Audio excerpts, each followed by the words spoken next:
Gibain nyo ang kanilang mga altar, lusubin nyo na. Ngunit, ano ang inyong ginawa? Hindi nyo ako sinunod. Are you aware? Ito po mga performance record nila. Chapter 1 pa lang po ito. Ang lupit ito. Sabi niya, hindi pinaalis ng lipi ni Manases ang mga naninirahan sa mga lungsod ng Betsean. Indecision is the greatest thief of your opportunity. Are you? Papakasalan ko ba babae ito? Nahalata ka. You're hesitating. Would I work so that my family will be well provided? And you hesitated? Pinapasok mo. There is a thief in your life. Thief of your opportunity. To take care of your children. And be there with them. Be present with them. You will bring them to school. I'm impressed with dads and moms like that. And then they will fetch them afterwards. I see that every day here. No hesitation whatsoever. Because hesitation is a thief.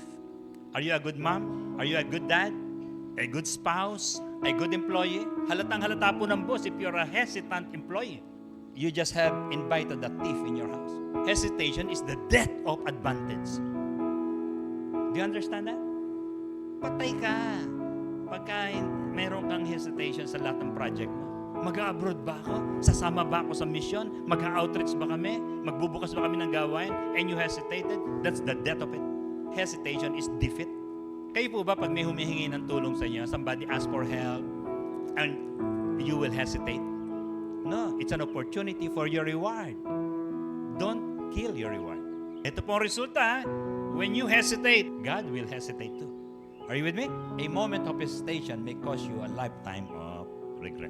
Ang dami pong application ng no hesitation. Kung pag may utang ka, kung gusto mong igagalang ka pa ng lipunan, pay right away. Amen? Hindi po pwede na lagi kang may hesitation. Saka na siguro, saka na. Hindi po. Sabi po, ang taong masama ay nangungutang pero hindi nagbabayad. Gusto mo tawagin kang masama? Takbuhan mo yung utang mo. Ngunit ang taong matuwid ay naaawa at nagbibigay ng sagana. Responsible po ang isang tao. Amen? Anong attitude nyo kay Jesus? We have to receive Christ right away. Amen? Pero ang tagal mo sa MCC, si Christ ano lang, knowledge lang. Repent right away. Amen? Don't hesitate. I will leave my sin. Di na ako mag-iinom-inom. Iwanan ko yung aking bisyo. Don't hesitate. Amen?